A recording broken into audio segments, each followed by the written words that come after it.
Professor Sir Mansel Aylward, it would be remiss of me not to mention, are you aware of, on your Wikipedia page, there says something about how your work with the biopsychosocial model, that's given academic credibility to David Cameron's government's disability crackdown?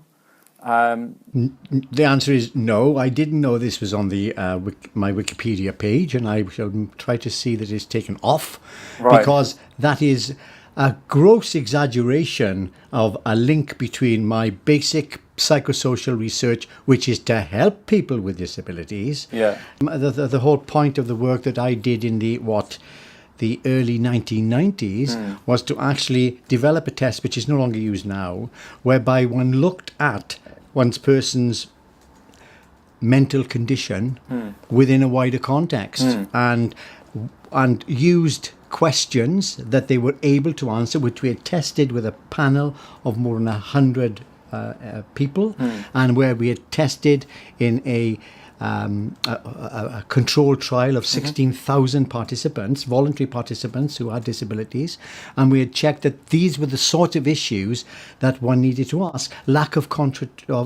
concentration, failures in cognition, swings in mood, sleeplessness. These were the things that were important.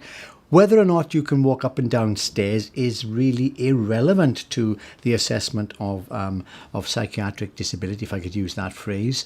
To extrapolate from that, because the government has happened to use some of the models that we've proposed for their purpose in assessing the extent of someone's disability, I think that's a gross misrepresentation of my work, and I absolutely reject that. I mean, it wouldn't be the first time that the government has misrepresented statistics, such as most recently in terms of the 7-day NHS. Yes. Some of the papers of that have been completely debunked and discredited.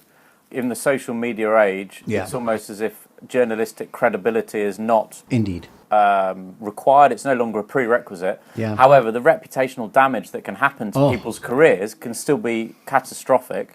And the only reason that I have to ask is because we're fairly active in terms of against disability cuts. We're members of the Disability Cuts group on Facebook. So we felt that it was relevant to bring up. Oh, I think it is. And not only that, I'm glad of the opportunity. I didn't know you would be doing this. I'm glad of the opportunity.